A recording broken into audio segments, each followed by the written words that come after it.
Welcome to all aspirants. Up to date के एक नए वीडियो लेक्चर के साथ मैं हूं श्रेया। आपको पता है कि अप टू डेट एक सेक्शन हम लोगों ने लॉन्च किया है एस्ट्रो एकेडमी के अंदर, जहां पे हम ऐसी स्कीम्स और इम्पोर्टेंट न्यूज़ डिस्कस करते हैं जो एग्ज़ाम के पॉइंट ऑफ व्यू से बहुत ही ज़रूरी है, और उसमें जो भी अपडेटेशन होते रहे हैं या फिर हो रहे हैं उनको जानना आपके लिए बहुत ही ज़रूरी है। हमारे इस नए इनिशिएटिव अप टू डेट को सपोर्ट करने के लाइक, शेयर एंड सब्सक्राइब करें एस्ट्रो एकेडमी के यूट्यूब चैनल को। तो आज हम डिस्कस करते हैं पीएम किसान स्कीम, प्रधानमंत्री किसान सम्मान निधि योजना के बारे में। सबसे पहले ये जानते हैं कि ये चर्चा में क्यों है।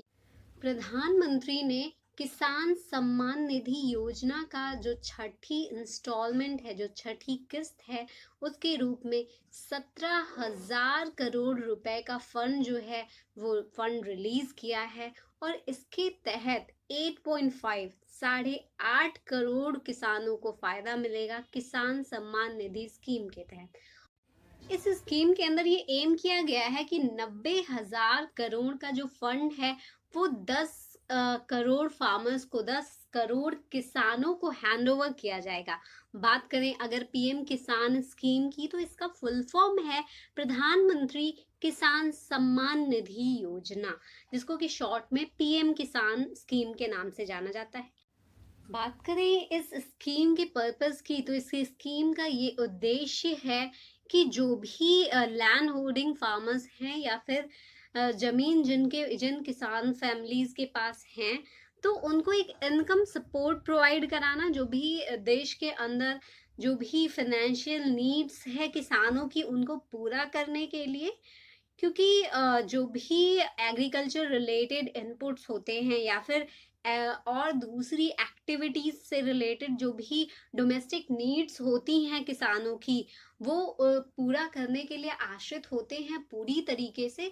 जब भी उनकी फसल जो है वो कट जाएगी, फसलों की कटाई के बाद जब उनकी अनाजों को बाजार में बेचा जाएगा, तब जो धन आएगा तब उससे वो अपनी जरूरतें पूरी करते हैं। लेकिन अभी इस स्कीम के अंतर्गत क्या किया गया है कि एक आय का स्रोत, एक आय का जरिया बना दिया गया है किसानों के लिए, जिसके तहत वो अपनी जो भी घरेलू जरूरतें हैं और जो भी कृषि संबंधित जरूरतें हैं उसमें वित्तीय सहायता प्रदान की जाएगी इस स्कीम के तहत।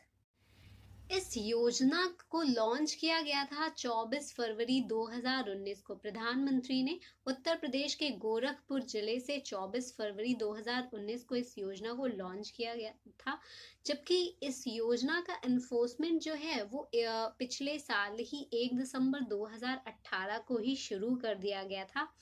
और इस योजना को इंट्रोड्यूस किया गया था 2019 के अंतरिम बजट में। जो अंतरिम बजट था 2019 का, उसमें पीयूष गोयल के द्वारा इस योजना को प्रधानमंत्री किसान मानधन योजना के साथ ही इंट्रोड्यूस किया गया था 2019 के जो चुनाव थे उसके ठीक पहले। तो ये योजना जो है एनडीए फर्स्ट गवर्नमेंट की एक बहुत ही महत्वाकांक्षी योजना है।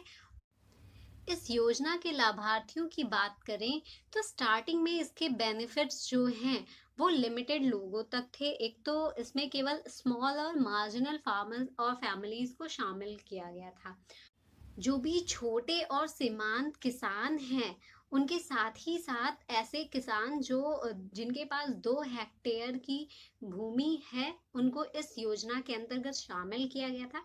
और इसके बाद इस योजना को रिवाइज किया गया और इसमें एक्सटेंड किया गया।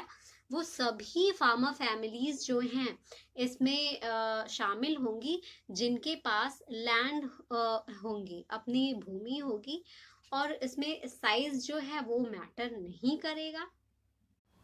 बात करें योजना के लाभों की, तो जो भी भूमि धारक किसान परिवार है उनको प्रोवाइड कराया जाएगा 6,000 प्रति वर्ष का एक इनकम कह लीजिए।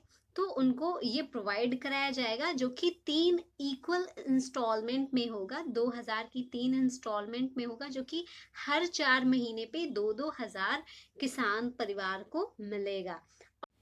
इस योजना के जो लाभार्थी हैं वो अगले 5 साल तक के लिए एलिजिबल होंगे इस योजना के अंतर्गत लाभ पाने के लिए। लैंड ट्रांसफर को छोड़ करके, जो भी भूमि है उसके हस्तांतरण को छोड़ करके, जब तक भूमि उनके नाम पे है तभी तक ये स्कीम के अंदर उनको फायदा मिलेगा, अदरवाइज उनको इस स्कीम का फायदा नहीं मिलेगा। नेक्स्ट, अब हम जान लेते हैं कि कौन से ऐसे लोग हैं जो एलिजिबल नहीं होंगे इन बेनिफिट्स के लिए। पीएम किसान सम्मान निधि योजना के अंतर्गत किन किन लोगों को एक्सक्लूड किया गया है, बाहर रखा गया है। तो सभी इंस्टीट्यूशनल लैंड होल्डर्स जो है, संस्थागत भूमि धारक जो हैं, वो सभी इस योजना के अंतर्गत नहीं आएंगे। बात करें इंस्टीट्यूशनल लैंड होल्डर्स क्या होते हैं। संस्थागत भूमि धारक वे लोग होते हैं जिनके पास कोई गवर्नमेंट फार्म्स होते हैं, या फिर उनके पास शुगर केन फैक्ट्रीज होती हैं, या फिर कोऑपरेटिव फार्म्स होते हैं। तो ऐसी जमीनों को जो मैनेज करने वाले ट्रस्ट होते हैं या फिर लोग होते हैं, उनको as an institutional land holders माना जाता है।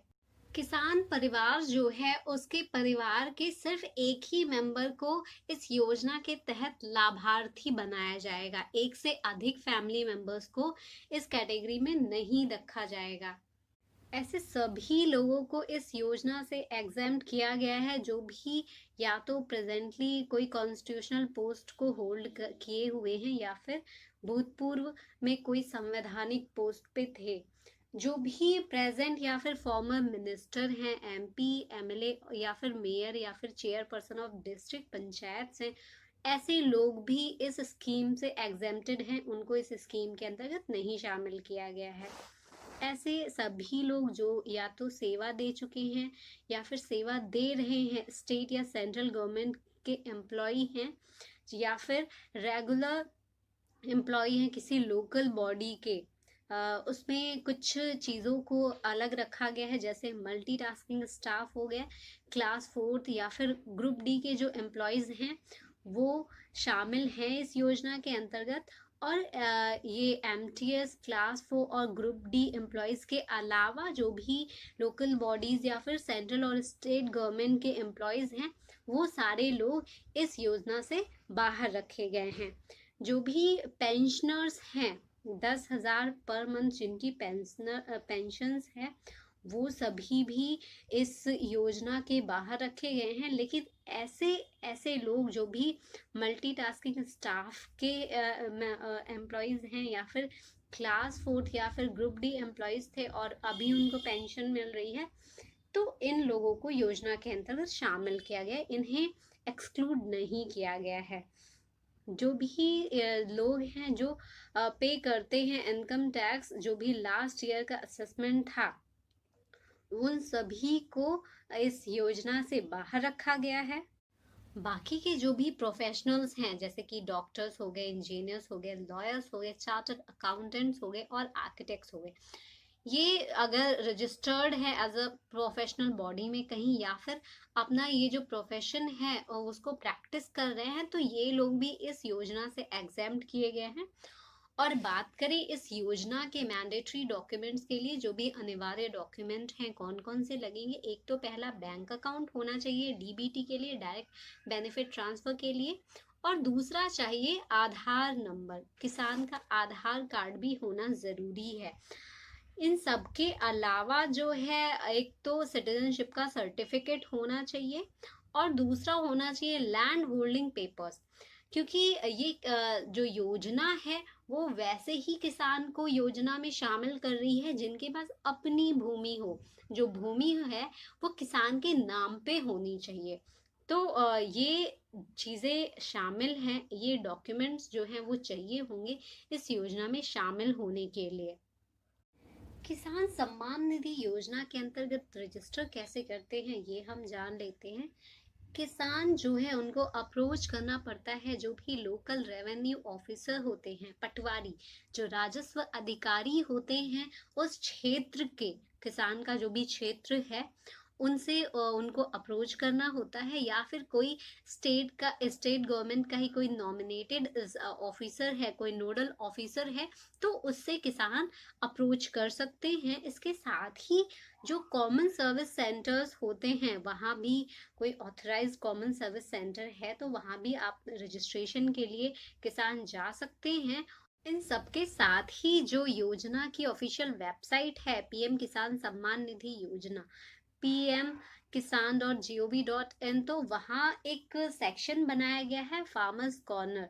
तो फार्मर्स कॉर्नर में जाकर भी इजीली रजिस्ट्रेशन किया जा सकता है इनके पोर्टल पे ही।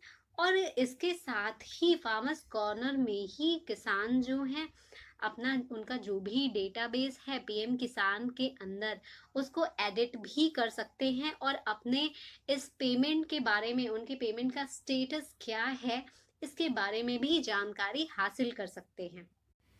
तो ये था पीएम किसान स्कीम के बारे में अप टू डेट का एक नया लेक्चर।